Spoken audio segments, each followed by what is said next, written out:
right. Good afternoon, everyone. At 12:45 p.m., there will be a briefing here in this room, organized by our good friends at the UN Department of Economic and Social Affairs, to launch the World Urbanization Prospects 2025 Summary of Results. Speakers will be Björg Sandkjær, DESA's Assistant Secretary General for Policy Coordination, along with John Wilmoth, whom you all know as DESA's Director of the Population Division, and Sarah Hertog, DESA's Population Affairs Officer. And again, that will be about 45 minutes from now. This morning in Belém, Brazil, where COP30 is taking place, the Secretary General met with climate scientists, experts, and economists. He also held a bilateral meeting with the Vice Minister of the People's Republic of China, Li Gao. Yesterday afternoon, after his arrival back in Belém, the Secretary General met with the COP30 President, André Aranha Correia do Lago. Marina Silva, Brazil's Minister of the Environment and Climate Change, was also present at the meeting. They discussed the positive and constructive tone of the ongoing negotiations. The Secretary General emphasized that the outcomes of COP30 must respond to the urgency of the climate crisis and needs of the developing countries, especially those most vulnerable. Later, the Secretary General met the Director General of the International Renewable Energy Agency, Francesco La Camera, and he also held a meeting with the CEO of the European Climate Foundation, Ms. Laurence Tubiana. This afternoon, the Secretary General will meet negotiating parties and ministers. He will also have a meeting with a youth advisory group and will participate in a youth roundtable. Turning to the Gaza Strip, the Undersecretary General for Humanitarian Affairs and Emergency Relief Coordinator, Tom Fletcher, said yesterday that Palestinians across Gaza are cold and soaked following recent rains, adding that frustration is growing as floods rise and what little people have is destroyed. He reiterated that the UN and our partners are mobilizing to help, but much more is needed. Mr. Fletcher said that remaining restrictions must be lifted to urgently get more aid in. On the ground in Gaza, the Office for the Coordination of Humanitarian Affairs stresses that we and our partners remain committed to providing life-saving support, including shelter. Humanitarians continue to distribute tents, tarpaulins, and other essential items to affected families and assess people's needs to guide the response. The UN is fast-tracking funds to bolster these efforts. The humanitarian coordinator for the occupied Palestinian territory, Ramiz Al-Akbarov, has released $18 million from the Occupied Palestinian Territory Humanitarian Fund to support critical operations across Gaza as winter approaches and heavy rains begin to compound dire living conditions. Those funds are already allowing partners to move ahead with more than 30 planned projects covering everything from food and nutrition to water, health, shelter, protection, and other essential support. Today, Dr. Al-Akbarov visited a site for displaced people in Gaza City, where some families are staying after last week's rainstorm destroyed their shelters. He also went to the Rantisi Pediatric Hospital, which is being rehabilitated to address extensive damage sustained during the war. At the displacement site, Dr. Al-Akbarov spoke with families who urgently need basic assistance as winter draws near. He also appealed once again for more crossings, for more routes inside Gaza, and for NGOs to be able to bring in supplies.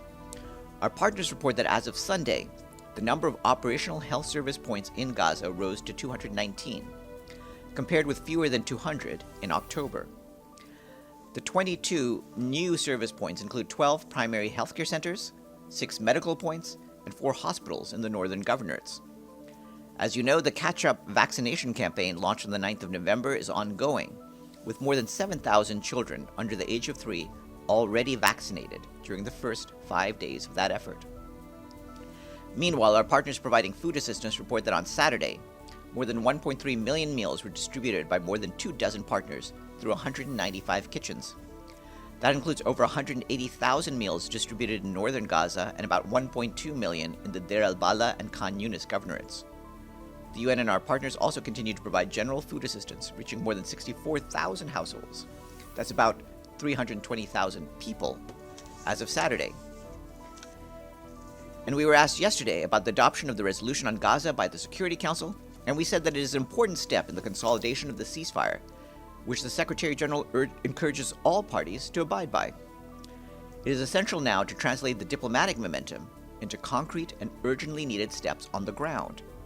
The United Nations is committed to implementing the roles entrusted to it in the resolution, scaling up humanitarian assistance to meet the needs of civilians in Gaza, and supporting all efforts to move the parties toward the next phase of the ceasefire. The Secretary General underlines the importance of moving towards the second phase of the U.S. plan, leading to a political process for the achievement of the two-state solution, in line with previous United Nations resolutions. This morning, the Secretary General delivered remarks virtually to the Security Council session on enhancing regional counterterrorism cooperation in West Africa and the Sahel. He told Council members that the security situation there is growing more critical by the day.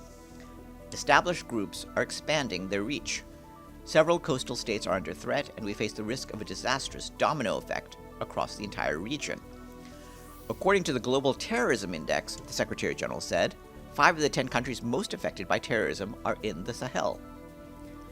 This violence and instability is unleashing massive suffering. He called for 3 areas of urgent action. First, he said, this regional crisis demands a regional response, one that is unified, coherent, and consensus-based. Then, the Secretary General added, humanitarian needs must be met. As the 6 humanitarian appeals in the Sahel and Lake Chad Basin for 2025 remain severely underfunded, Mr. Guterres called on member states to maintain strong financial support for humanitarian response plans in the region. And third, the Secretary General appealed for a coherent development strategy to address the conditions that lead to terrorism taking hold in the first place. With coordinated efforts, political will, and the support of member states and this council, the Secretary General said we can deliver the security, stability, and opportunity that the people of West Africa and the Sahel need and deserve. In South Sudan, a mobile court supported by our mission, UNMISS, concluded its work today in Bunj, in Upper Nile State. The court delivered decisions on 28 serious criminal cases, including murder and sexual and gender-based violence. UNMISS says that the court convicted 23 people and released 22 others who had been wrongfully detained or had already served their sentences. Led by the court's judiciary and the Ministry of Justice, the mobile court helped clear a major backlog caused by the absence of a high court judge in the area since 2021. With a permanent judge now deployed to Bunj, justice services are expected to continue. And turning to the Democratic Republic of the Congo, we joined the head of our Peace Operations Department, Jean-Pierre Lacroix, to welcome the signing of the framework agreement between the government of the DRC and the AFC M23, which establishes guiding principles towards peace.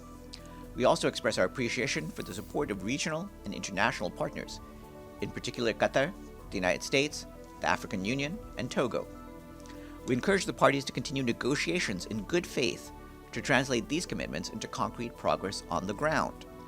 And of course, our peacekeeping mission in the DRC, MONUSCO, remains fully committed to working alongside the Congolese people and authorities to support efforts towards lasting peace. Turning to Nigeria, we urge the swift release of 25 schoolgirls abducted following a reported attack on Monday on a girls' school in northern Nigeria. In a statement, the UN Children's Fund stressed that this tragic incident is yet another stark reminder of the urgent need to protect children, schools, and the personnel they rely upon to learn safely.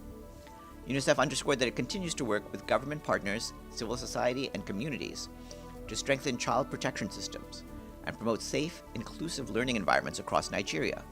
But these systems must be enforced to prevent future tragedies. The agency also calls for those responsible for this incident to be held to account in accordance with national and international standards.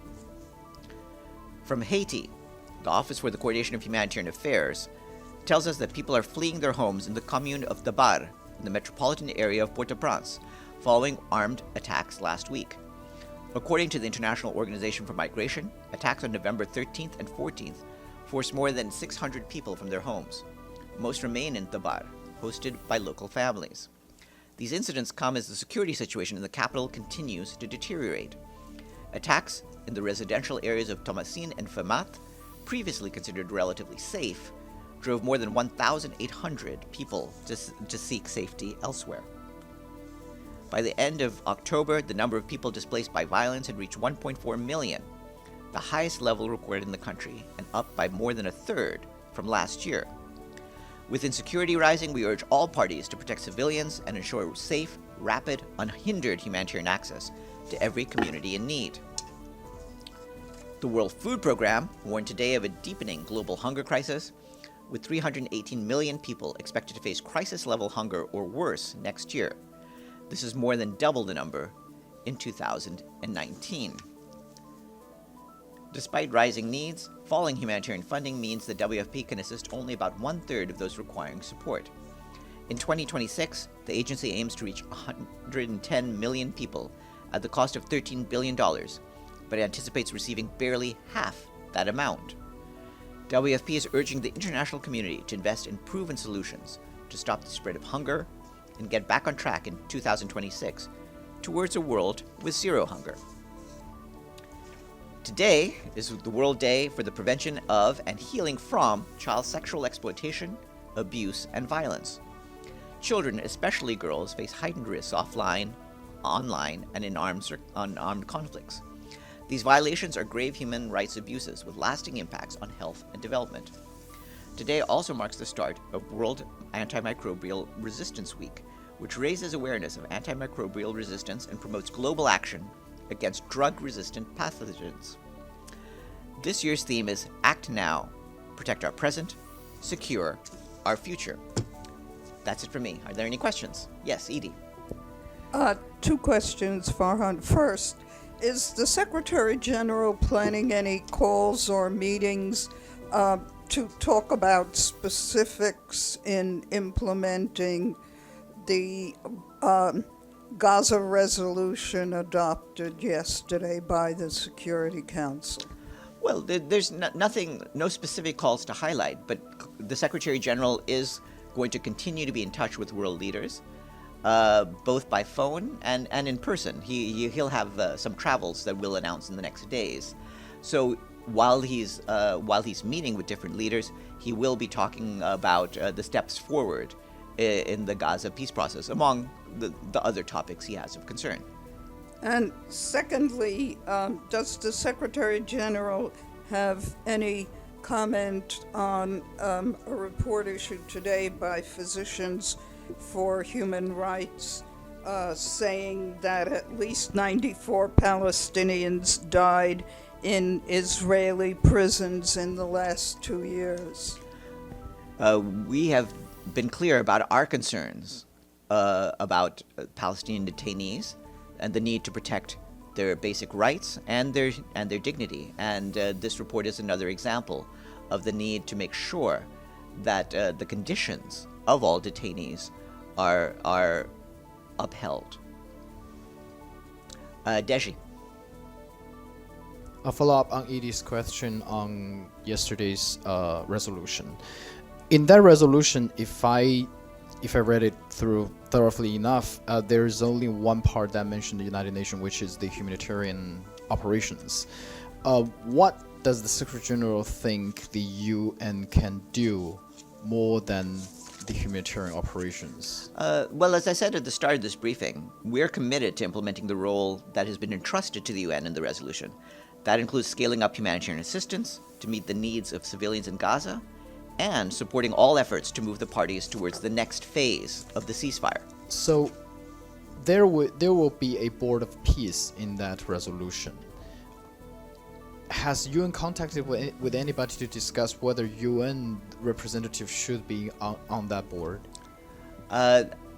We are not part of the discussions at this stage, but obviously we are prepared to play any role that is involved in supporting the work of this resolution, including ensuring that we can move on to the subsequent phases of the ceasefire.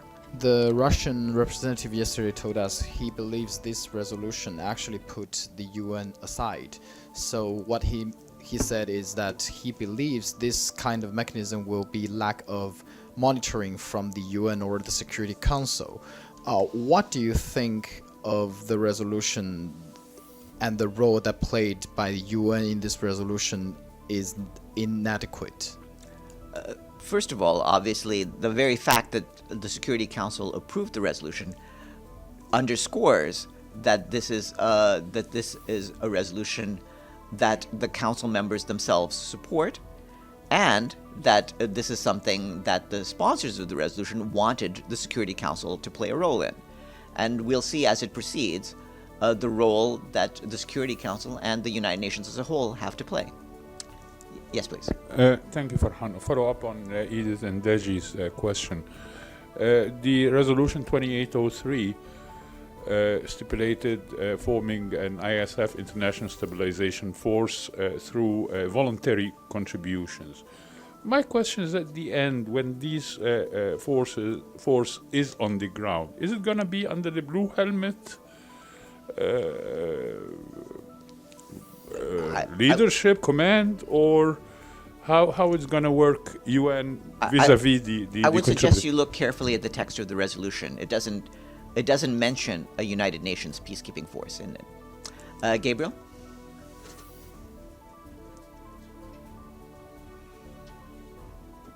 Thanks, Farhan. On the resolution 2803, a question on the Board of Peace, which is going to play a critical role in the future governance of Gaza, at least for the next 2 years, the mandate's in place. If the Secretary General was invited to partake in the Board of Peace, be on the board, would he accept? We'll have to see what happens in the future. Obviously, we are willing to play any role that can help support the ceasefire and move us forward towards this two-state solution. But one more follow-up on that, if I may, Farhan. When it came to the Gaza Humanitarian Foundation, the UN did not participate because of many reasons, but one being that it did not fall in line with the humanitarian principles of impartiality. This question isn't about the GHF, it's about the Board of Peace. Does the Board of Peace, what you know about it so far, fall in line with the principles that the UN could engage with it? We would actually need to see the details about what the Board of Peace entails before we can make a reasoned judgment on that. Yes, please. Hi, I'm Lily from Hong Kong Phoenix TV. My question is about Venezuela. President Trump said yesterday that he has not ruled out the possibility of sending troops to Venezuela as a buildup of the U.S. force in the region. So does the UN consider these kind of like unilateral actions would be violate the UN Charter? Also, has the SG talked to any of the U.S. official about it? We have made our concerns clear, including from this podium. We want to make sure that there's no escalation in and around Venezuela, and that all actions comply with the United Nations Charter and with international law. Follow up. Yeah. President Maduro said he is willing to talk to the U.S. about it. So would the SG offer any of the diplomatic measure into it? Well, our good officers are always available in any bilateral disputes if both parties want that. I haven't seen any sign that the parties want the UN to be involved, but certainly we encourage dialogue between the US and Venezuela. Yes. Thank you, Farhan. WFP put out a statement today saying that it can only help roughly 1/3 of those in need. Can you tell us which country is most responsible for this decline in funding? Because that's what the statement says, because of the decline in funding. And then secondly, has the Secretary General been trying to find alternative sources of revenue for WFP? Thank you. So we want to make sure that the World Food Program has the revenue that it needs. I actually read out the note about the World Food Program and its lack of funding just a few minutes ago. So I'd refer you not just to what I said, but also to the full World Food Program press release. But the basic point is that right now, they intend next year to reach 110 million people at a cost of $13 billion. But we anticipate that the World Food Program might receive barely half that amount. So we want to make sure that's much larger than any individual country's responsibility. We want to make sure that all donors live up to their responsibilities. But can you please tell us or get back to us on the top 5 countries that have reduced their funding over I the think past for that, year? I would refer you to my colleagues in the World Food Program, and I'm sure they'd be happy to provide the necessary information. Yes. Yes, please. Thank you, Farhan. Last week, External Affairs Minister Jaishankar met the UN chief. Do you have any readout of the meeting? And also, Minister Jaishankar said in a post on X that he looks forward to welcoming Guterres in India. Does the UN chief plan to travel to India anytime soon or next year maybe? Well, he's certainly willing to travel to India when circumstances allow it. I don't have any travel by the Secretary General to India to confirm in the short term. And as for the meeting with Minister Jaishankar, I don't have any particular details. Obviously, they discussed issues of mutual concern. And with that, please come back at 12:45, and we'll meet with officials from DESA about the World Urbanization Prospects Report for 2025.